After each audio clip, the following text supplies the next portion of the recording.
예, 안녕하세요. 부동산 학개론 주영남입니다.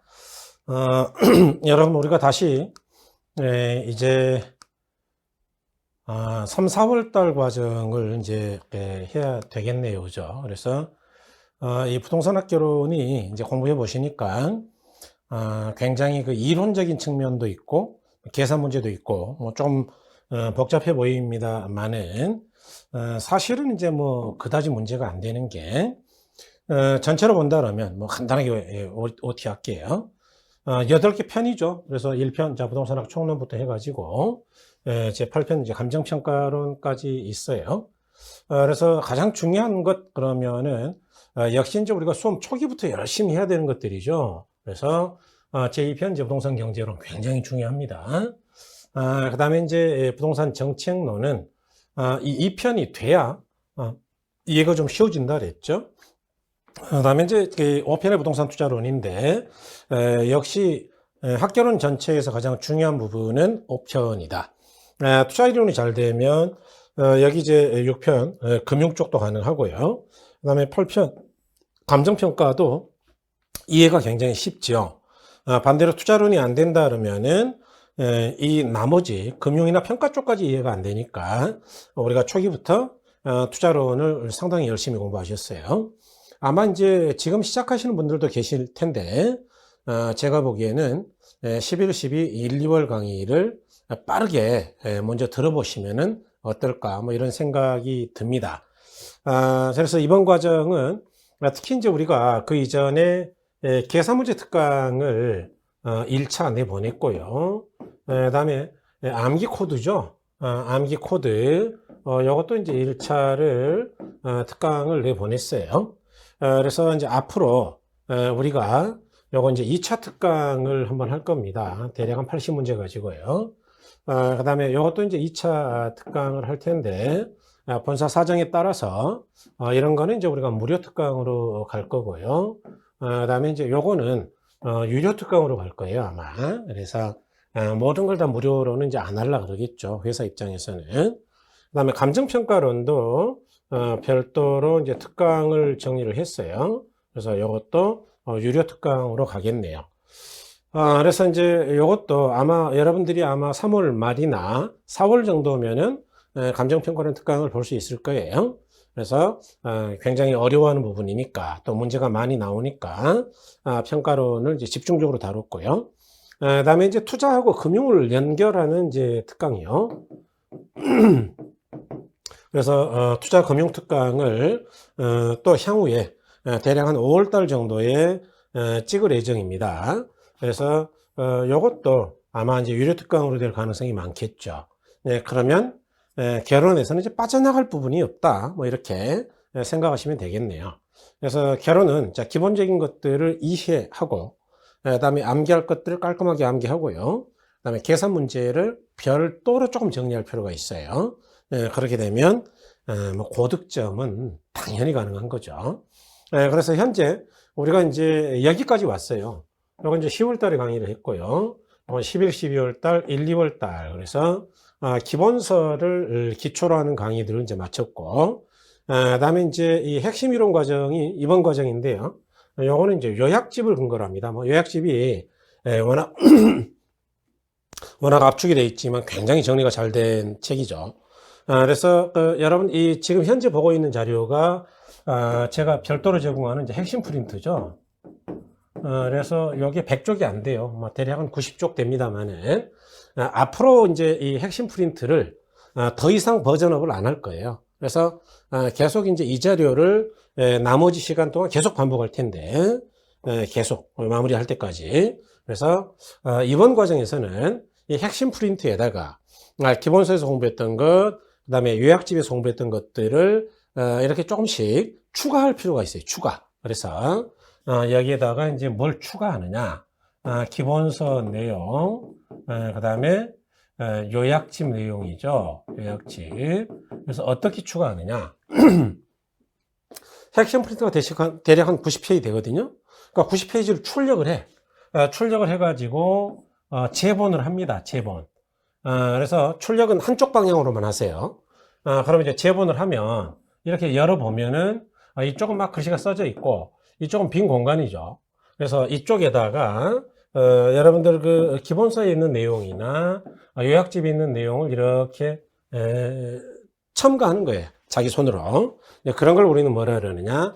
단권화라 한다. 단권화. 그러면 이거 한 권, 한 90페이지만 보면 결국 시험장까지 갈 수 있고, 그러면 여기서 거의 다 나올 거다 그런 이야기죠. 그래서 이번에는 단권화 작업을 좀 신경 쓰면서 공부하셨던 분들은요, 해보셨으면 좋겠다라는 생각입니다. 나중에 문제 풀 때 또 이제 문제 틀렸던 것, 소위 오답 노트라 하죠. 오답 내용도 여기다가 또 이제 첨가하는 거예요. 그래서 이렇게 하면 뭐 결혼 한 90점 가까이 나올 것 같아요. 그래서 이렇게 하시면 되겠다. 그다음에 이제 이번에는 제가 이제 미리 10월 달에 이미 약속을 드렸습니다만은 요거 이미 했죠. 이것만 알아도가 요게 핵심 프린트죠. 핵심 프린트. 이 당시 자료 한 70페이지 됐어요. 그 다음에 이때는 이제 암기 코드를 추가했죠. 요건 또 특강도 했어요. 그죠? 그래서 무료 특강 찾아보시면 있고요. 계산 문제 기초도 이제 특강을 했습니다. 그죠? 그래서 요것도 이제 무료 특강으로 들어가 있죠. 요거 암기 코드도 이번에 이제 핵심 프린트에다 제가 다 집어넣어 놨는데 요거를 나중에 또 특강을 한번 찍을 거예요. 여기까지 이제 무료로 가겠죠. 그래서 이렇게 하고 계산 문제 완성이다. 이런 것들은 이제 유료 특강이 될 겁니다. 아마. 그래서 유료 이런 건 당연히 유료겠죠. 그 다음에 찍어주마 예상 문제 이런 게 유료가 되겠죠. 그래서 이런 식으로 이제 우리가 구성되고, 그래서 이 핵심 프린트가 가지고 있는 굉장히 큰 강점은 뭐냐? 일단 페이지가 몇 장 안 되죠. 그러다 보니까 공부할 때 공부를 그동안에 안 했던 분이 그냥 핵심 프린트만 보면은 이해가 잘 안 될 수도 있어요. 워낙 압축했으니까. 그런데 쭉 공부해 오셨던 분들은 맨날 봤던 거죠. 또 내 손으로 정리를 했죠, 여기. 이렇게 정리를 하다 보니까, 완전히 눈에 익어서 이걸 한번 보는데, 대략, 한 이쯤 됐을 때, 문제풀이 할 때는 한 2, 3일 걸릴 거예요. 그런데 파이널 총정리할 때는 하루 정도면 한번 볼 거예요, 아마. 하루. 마무리 특강할 때는 반나절이면은 한 번 정도 볼 수 있다. 그럼 이제 마지막 한 2주 전에는 대략 전 과목을 기준으로, 6과목 다를 기준으로 한다 하더라도 이런 식으로 정리가 되면은 대략 최하 3번 이상은 볼 수가 있다라는 이야기죠. 그러니까 그렇게 해서 반복하는 횟수를 우리가 과정에 따라간다 그러면은 1번, 1번, 2번, 3번, 4번, 5번, 6번, 7번, 8번인데요.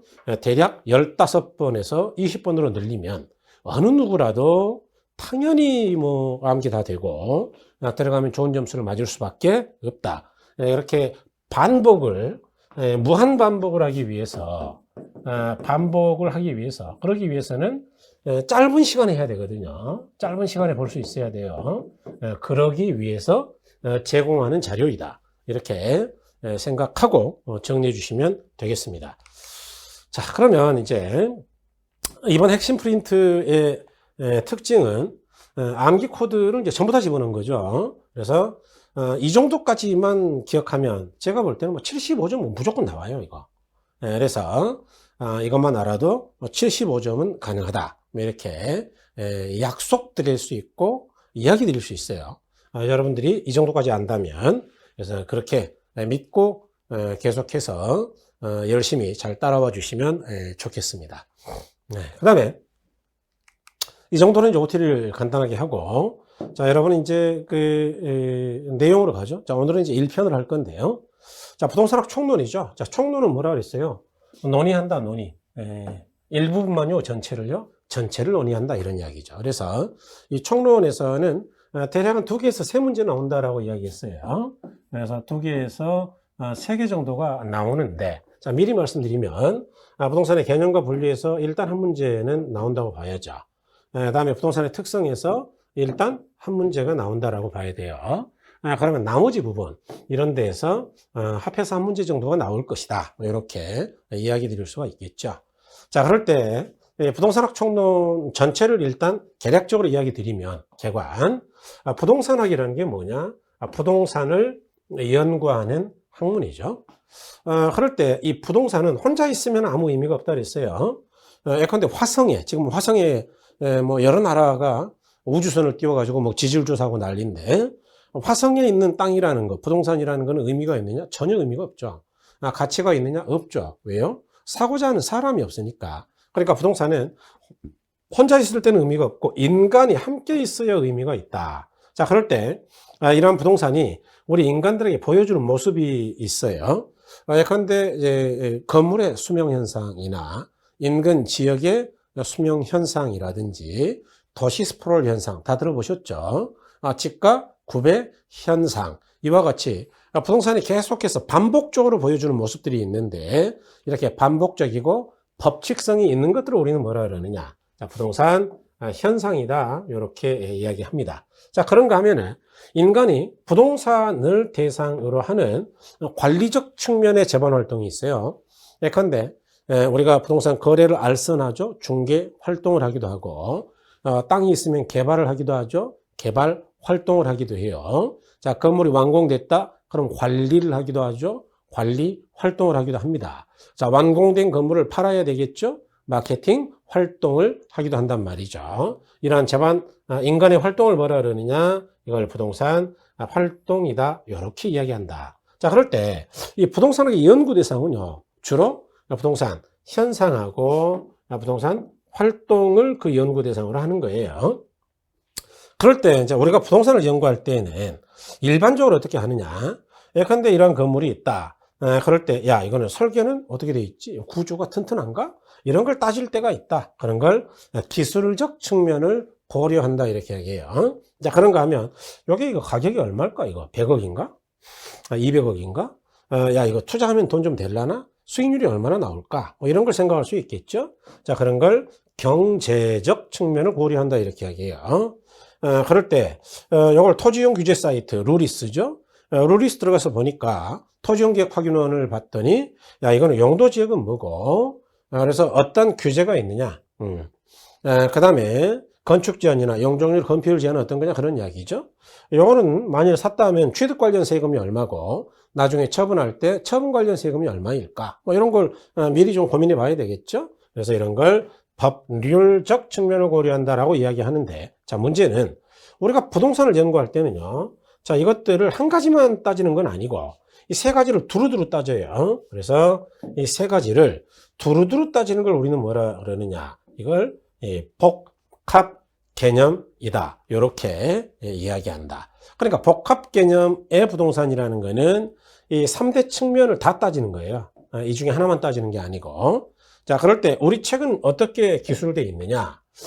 일단 제 1장은 부동산 학이라는 학문이 어떤 거냐라는 걸 주로 이야기해요. 네. 그 다음에 제 2장과 3장은 우리가 연구하는 부동산 너는 도대체 뭐냐. 부동산의 개념과 분류. 그 다음에 부동산은 일반지와 동산과 비교할 때 어떤 차이점이 있느냐. 부동산의 특성 이런 걸 연구한다 그 이야기예요. 그 다음에 이제 1장의 후반부에서는 현상과 활동이 나온다 그런 이야기죠. 그래서 이렇게 구성되어 있다라고 보시면 되겠습니다. 자, 그럴 때 이거는 이제 외우자 그랬죠. 그래서 자, 부동산의 3대 측면과 복합 개념을 그랬는데 이 복합 개념은 뭐냐 그러면 법률적, 경제적, 기술적 제 측면을 함께 고려한다 그랬죠. 그래서 3대가 봐도 3대 측면 3대가 봐도 법은 경기가 난다.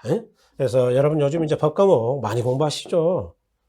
민법도 어렵고 공법도 어렵고 좀 쉬울 줄 알았더니 등기법도 어렵고 세법도 어렵고 난리예요.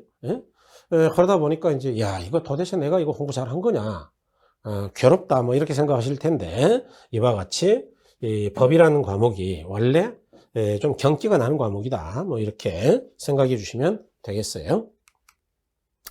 자, 그럴 때 이제 제 1장에 자, 부동산학의 체계인데 자, 부동산학의 체계라는 거는 이제 어떤 거냐 뭐 그런 이야기죠.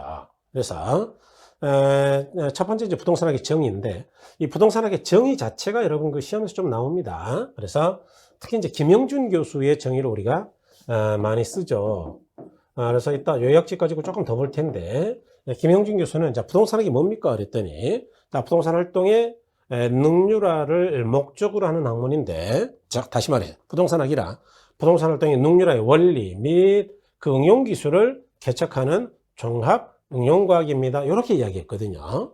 그래서 이걸 조금 나눠서 분설해 보면 결국 부동산학이라는 거는 부동산학이라는 학문은 부동산 활동을 능률화하는 걸 목적으로 한다 그 이야기예요. 네. 자, 그러기 위해서 원리나 응용 기술을 개척하는데 이 원리라는 측면에서 본다 그러면 부동산학은 과학성이 있고 응용 기술의 측면에서 본다 그러면 기술성이 있다 그런 이야기죠.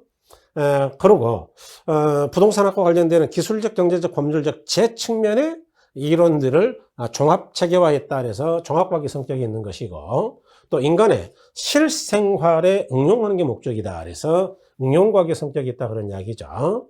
그 다음에 자 구체적인 인간들의 경험을 바탕으로 이론화했다 그래서 경험과학의 측면도 있고요. 그런가 하면은 어떤 게 바람직한 부동산 활동이냐라는 측면을 연구하는 규범과학의 측면도 있다 그런 이야기죠. 또 자, 부동산학은 자연현상을 연구하는 게 아니고 사회현상을 연구하는 거죠. 그래서 사회과학의 성격도 있다. 그래서 이게 이제 가끔 시험에 나올 때는 이렇게 나와요. A가 아니고 B이다 이런 식으로. 다시 말해서 그래서 이제 암기 팁 이걸 외워버려야 된다 그 이야기인데 자, 부동산학의 정의는 활동의 능률화의 원리 응용기술을 개척한 종합경영과학이다 말씀드렸고요. 이 학문적 성격인데 자, 부동산학은 종합 응용과학이고 사회과학이고 경험과학이고 규범과학이다. 그래서 이제 요것만 외울 게 아니고 다시 말해서 단순과학이 아니고 종합과학이다. 순수과학이 아니고 응용과학이다. 자연과학이 아니고 사회과학이다. 구체적 즉 추상적 학문이 아니고 구체적 경험과학이다. 그 다음에 이제 바람직한 부동산 활동의 방향을 제시한다. 그래서 이와 같이 A가 아니고 B이다. 그럴 때 또 이제 순서를 바꿨을 때가 많으니까 그런 것들을 기억해 버려야 된다. 그래서 어떻게 기억하느냐. 자, 부동산학의 학문적 성격이죠. 그래서 학문을 종용하며 사회 보는 경규. 여러분 그 이경규 씨 아시죠? 그래서 이경규 씨가 이렇게 좀 약간 종용하잖아요. 막 억지 부리고. 그러니까 학문을 종용한다. 학문적 성격인데 종합과학이고 응용과학이고 사회를 본대 사회. 사회과학이고 경규래 경규. 경험과학이고 규범과학이다. 그러면 뭐뭐가 아닌지를 알 수 있겠죠. 그래서 이렇게 외워버리시는 게 좋겠다. 뭐 그런 이야기입니다. 자, 다음에 자, 부동산학의 접근 방법과 연구 분야인데요. 여러분 이제 우리가 이 부동산학의 연구 분야는 아까 현상과 활동이 있다 그랬죠. 요건 뭐 간단한 이야기고. 자, 접근 방법이죠. 그래서 접근 방법은 과거에 자, 분산식과 중점식 접근법이 있었다. 요건 이제 우리나라 이야기가 아니고 우리나라는 이제 종합식 접근법부터 시작을 했고요. 우리가 부동산학을 이제 수입한 거는 김용진 교수가 일본에 가서 부동산학이라는 학문이 있네? 라고 하고 들여온 거거든요. 그래서 이 분산식이나 중점식은 과거 일본의 연구 방법이에요. 그래서 이 분산식이 뭐냐? 이 부동산학과 관련된 개별적 부분적인 것들을 연구해 가지고 주로 자신의 전공 서적에다가 표현한 거예요. 그러니까 경제학자는 자기 경제학 책에다 쓰는 거고 법학자는 자신의 법학개론 책에다 쓴다 그 이야기죠. 바로 부동산학과 관련되는 내용들을 다 뒤져보려면 이 책도 봐야 되고 저 책도 막 이렇게 봐야 되니까 부동산학의 내용들이 여러 군데 분산돼 있다 이런 이야기죠. 그래서 초기의 연구 방법이죠. 그 다음에 그러니까 전체적 인식은 안 된 거죠. 그 다음에 중점식이죠. 중점식은 부동산학과 관련되는 측면이 아까 세 가지가 있다 그랬어요. 기술적, 경제적, 법률적. 그래서 3대가 봐도 법은 경기가 안 되며. 그래서 이렇게 세 가지 측면이 있는데 이 세 가지 측면을 두루두루 본 게 아니고 각각의 측면에 중점을 둬서 연구하는 거예요. 그러니까 분산식보다는 조금 연구의 깊이가 깊어. 그렇지만 이것도 일부분만을 본 거죠. 예를 들어 법률적 측면을 중점적으로 본다. 그러면 부동산은 거래사고가 많거든요. 왜 많냐? 권리하자가 있기 때문이다. 그럼 권리하자는 어떻게 분석하고 어떻게 치유해야 되느냐? 이런 걸 이제 연구한단 말이죠. 그게 권리분석 이론이라는 거다. 그러니까 옛날에 분산식보다는 훨씬 더 깊숙이 연구가 됐어. 그런데 이것도 법률적 측면만 기립답하고 있으니까 종합적 인식은 안 되죠. 자, 그런데 이렇게 과거 일본 학자들이 연구했던 것들을 책을 다 사와가지고 기술적 측면의 내용하고 경제적 측면의 내용하고 법률적 측면의 내용을 싹 다 종합해가지고 체계화해요. 그래서 한 권의 책에다가 부동산학 원론, 법론이라고 김영준 교수가 처음 썼던 책인데 부동산학 법론이라는 책에다가 싹 다 넣어버렸어. 그러니까 이런 걸 뭐라 그러느냐? 종합식 접근법이라고 한다. 바로 종합식 접근법은 이제 어떤 평가를 받는 거냐? 우리나라 부동산학 이론을 단기간에 체계화하는데, 단기간에 통일적으로 정착시키는데 크게 기여했다. 이렇게 이제 10회 때 나온 적이 있죠. 이거 말고도 자, 제도적 접근법이나 행태적 접근법이나 현상학적 접근법이나 의사결정적 접근법이 있는데 여기서 조금 여러분이 신경 써야 될 거는 행태과학적 접근법이나 의사결정론적 접근법 정도만 보시면 된다. 그래서 이제 요즘 학자들은 대부분 이쪽이에요. 이 경영학에서 빌려온 연구 방법인데 의사결정론적이라는 건 누구나 의사결정할 때는 자신의 이윤극대화를 위해서 노력한다. 그래서 합리적 결정을 한다 그런 이야기죠. 그 다음에 행태과학이라는 건 행태라는 게 영어로 behavior, 행동이라는 이야기거든요.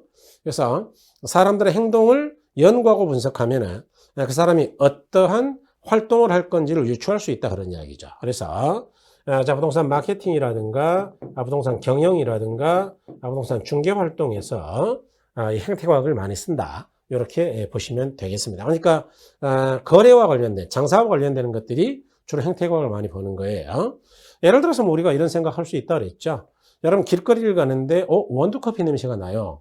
그러면 우리는 뭔 생각을 하냐 하면 구수한 된장찌개를 생각하는 게 아니고 바삭바삭하게 잘 구워진 빵이 생각난다. 빵. 그러니까 인간들의 행동을 보면 커피 냄새가 나면은 빵을 생각하더라. 그러면 주로 커피를 끓여야 되는 집은 어떤 집이에요? 주로 이제 된장찌개를 파는 집이에요? 빵집이에요? 빵집이겠지. 빵집은 커피를 끓여야지 된장찌개 끓이면 되겠어요? 그러니까 이와 같이 행동을 보면 사람들의 행동을 연구하면 그들이 어떻게 할 건지를 알 수 있으니까 이런 것들을 응용할 수 있다. 이런 접근법이죠. 그다음에 이제 부동산학 연구 분야인데요. 이제 기초 분야라는 거는 지금 우리가 공부하는 것들이에요. 부동산의 특성은 뭐냐? 다른 과목에서 부동산법 많이 공부하시죠? 도시적 공부하시죠? 공법에서 기초적 금융수학이다. 그래서 화폐 시간적 가치, 현재 가치, 미래 가치, 투자 이론 공부하겠죠? 이런 것들은 이제 아주 기초고 이런 걸 다 공부하고 나면은 우리가 의사결정을 할 수 있는 거예요. 그래서 결정과 관련되는 것, 투자할 거냐 말 거냐, 돈 빌릴 거냐 말 거냐, 개발할 거냐 말 거냐, 앞으로 공급 정책을 쓸 거냐, 공급을 줄이는 규제 정책을 오히려 많이 할 거냐, 이렇게. 그래서 이런 걸 결정 분야로 한다. 결정을 지원한다는 건 뭐냐? 이건 이제 전문가들이 누가 이거 나 사면 돈 될까요? 라고 물어봤을 때 전문가들이 하는 자문, 컨설팅 같은 것들이죠. 그래서 여기에는 대부분 전문 자격증이 있는 분들이죠.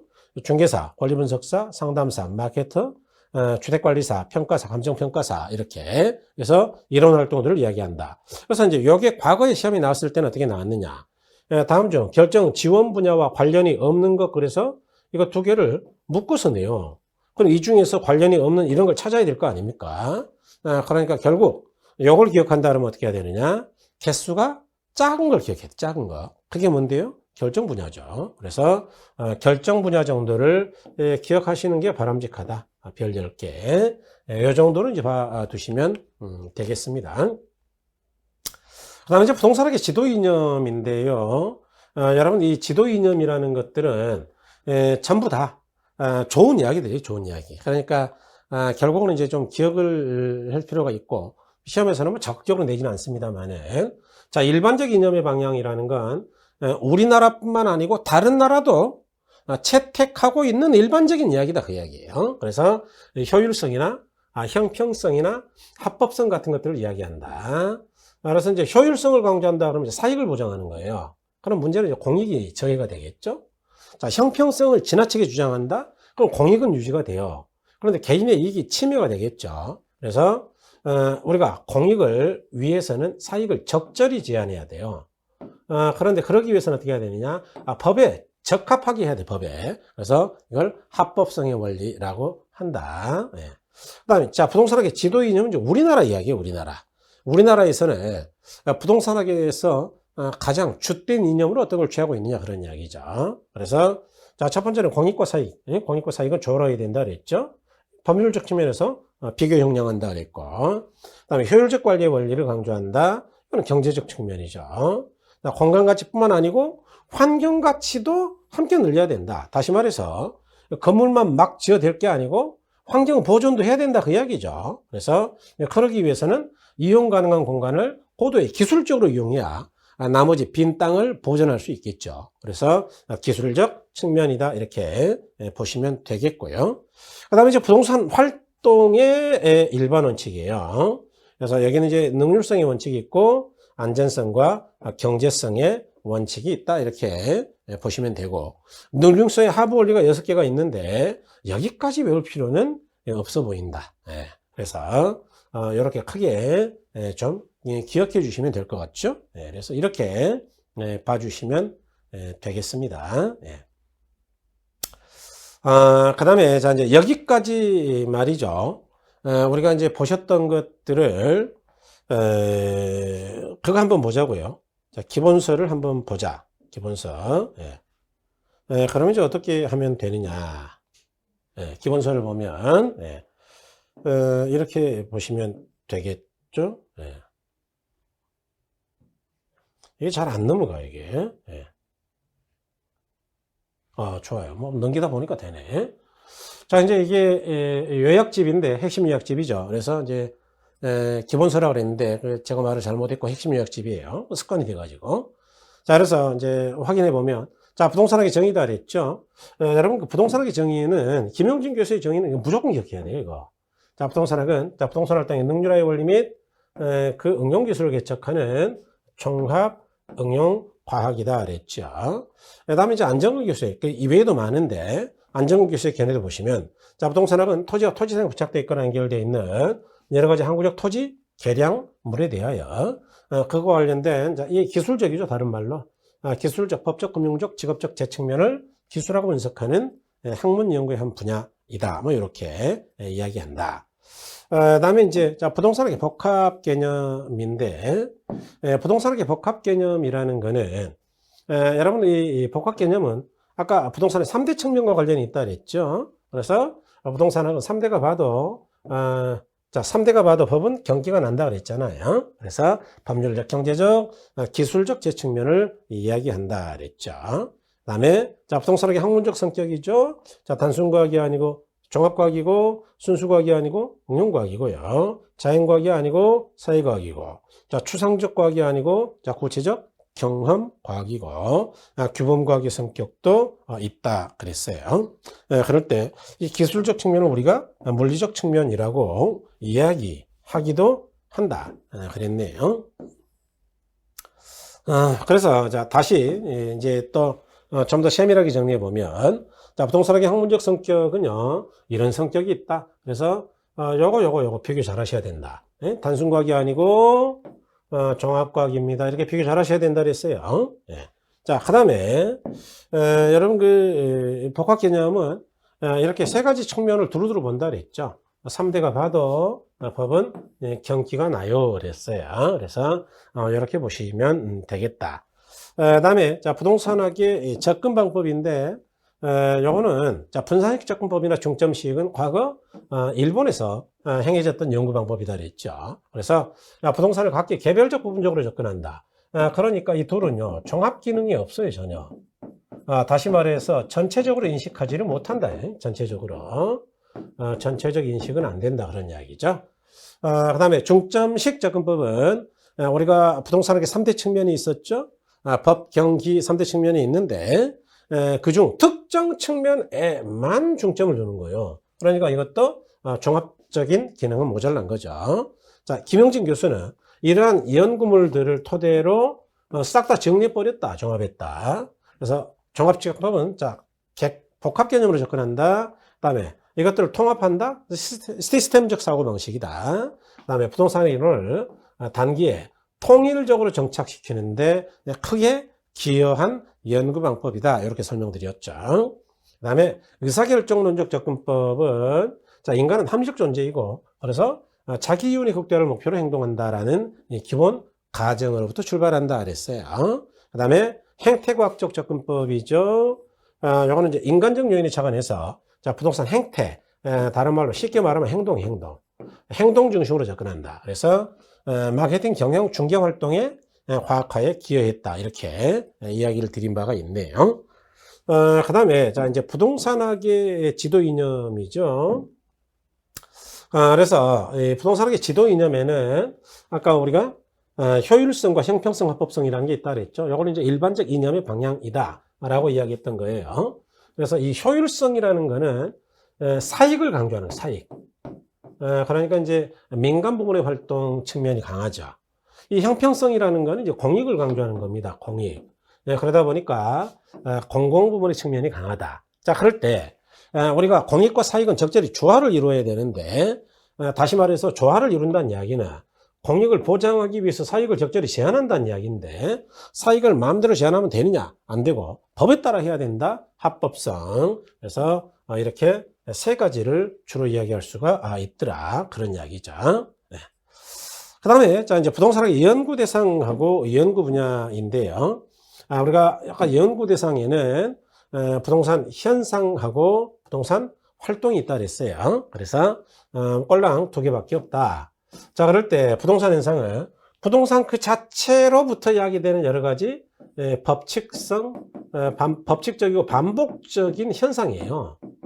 그래서 아까 뭐 제가 몇 개 말씀드렸죠. 인근 지역의 수명 현상, 건물의 수명 현상, 도시 스프롤 현상, 집가 구배 현상, 뭐 이런 것들. 그래서 우리가 7편에서 많이 공부하는 것들이죠. 그 다음에 부동산 활동은요, 인간이 부동산을 대상으로, 주체가 인간입니다. 부동산을 대상으로 전개하는 관리적 측면의 여러 행위다 그랬죠. 그래서 결국 관리적 측면의 여러 행위라는 건 중개 활동, 평가 활동, 권리 분석 활동 등등등이다.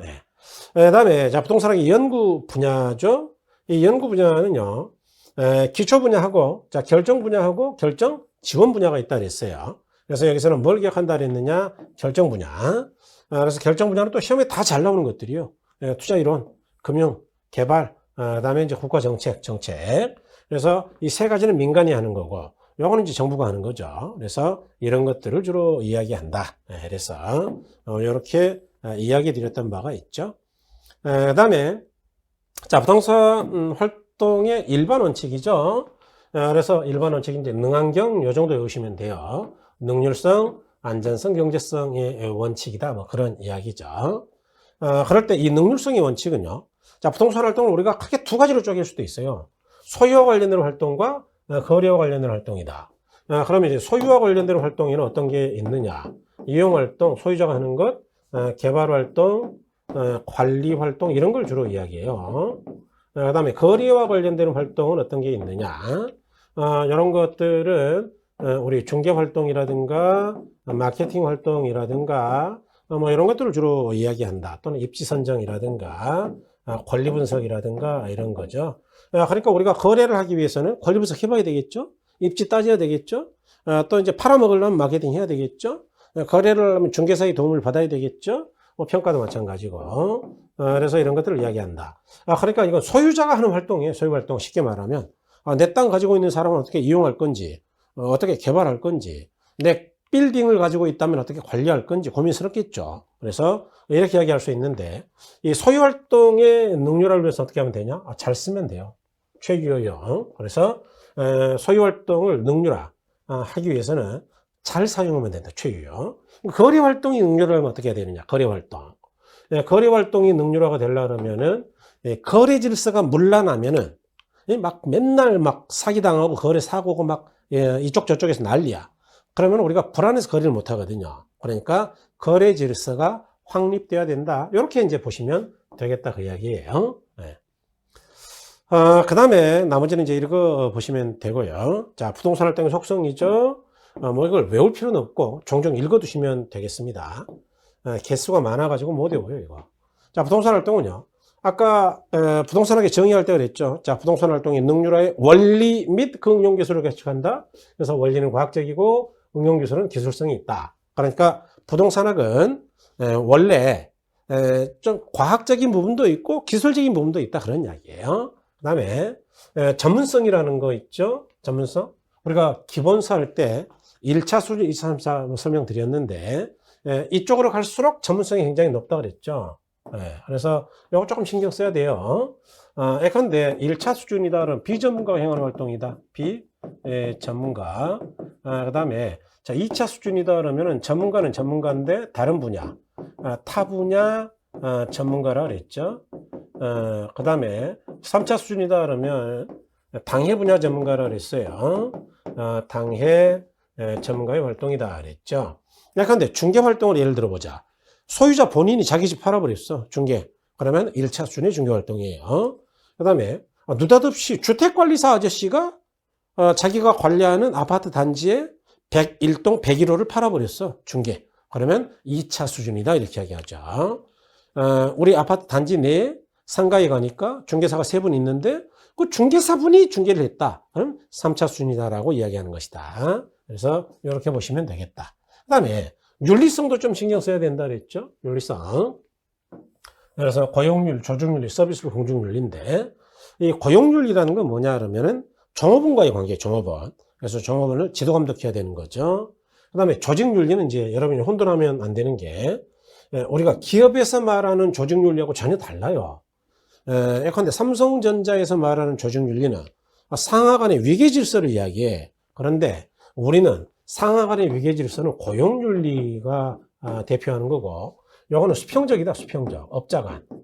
예컨대 동업자 간의 협력 의무 또는 중개업 협회하고의 협력 의무. 협력이니까 하고 싶으면 하고 하기 싫으면 안 하는 거 아니에요? 그러니까 이거는 수평적인 거다라는 걸 주의해야 된다. 그 다음에 이제 서비스 윤리는 의뢰인과의 관계죠.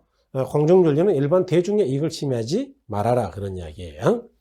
자, 그런가 하면, 자, 부동산 활동은 사람을 상대로 하는 대인 활동, 설득 활동이죠. 그런가 하면은 물건을 분석하는 대물 활동이기도 합니다. 그러니까 부동산 활동이 굉장히 어려운 거예요. 그 다음에, 자, 부동산은 움직이지 못하는 재화이다 보니까 정보를 탐색해야 되고, 그 다음에 현장에 가서 분석해야 되죠. 임장 활동의 성격이 강하다. 부동산 때문에. 그 다음에 부동산은 이제 공간을 대상으로 한 활동이죠. 그럴 때 이 공간은 나중에 나오겠습니다만은 3차원 공간으로 설명될 수 있다. 뭐 그런 이야기가 되겠죠. 자, 출제 포인트는 이제 참고하시고. 요거 하나 좀 이야기 드려야 되겠네. 우리가 이제 부동산 활동의 1번 원칙에서는 이제 능률성, 안전성, 경제성, 능원경이었죠. 근데 나중에 감정평가 활동 특별 원칙이 있어요. 감정평가.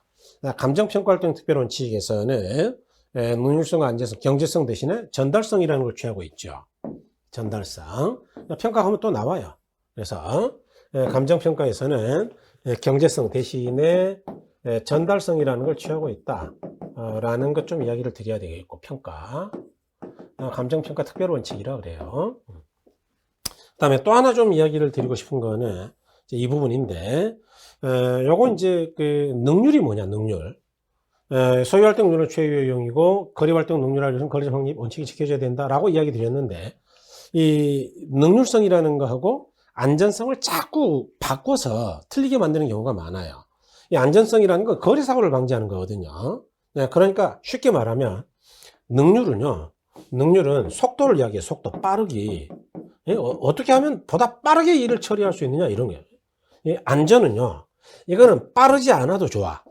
빠르지 않아도 좋으니까, 사고가 나지 않아야 된다, 그 이야기예요. 그러니까 안전성과 능률성은 전혀 다른 이야기다, 그 이야기예요. 이거는, 사고를 방지하는 사고예요. 그런 생각이죠. 사고를 방지하는 생각이다. 방고가 아니고, 방치. 그래서, 이렇게, 전혀 다른 표현이다라는 것, 좀 생각해 주셔야 된다, 그런 이야기죠. 여러분, 이렇게 해서 이제 우리가, 부동산학과 관련되는 제1장, 소위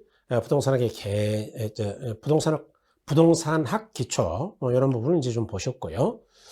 조금 쉬었다가 조금 빠르긴 한데, 자, 부동산의 개념과 분류, 자, 부동산의 특성, 이런 쪽으로 좀 가셔야 될 것 같아요. 조금 있다가 이제, 자, 부동산의 개념과 분류는 핵심 프린트를 먼저 보는 게 아니고, 이 요약집을 먼저 보겠어요. 그런 다음에 거꾸로 핵심 프린트로 정리를 하도록 하겠습니다. 잠깐 쉬었다 뵙죠. 예.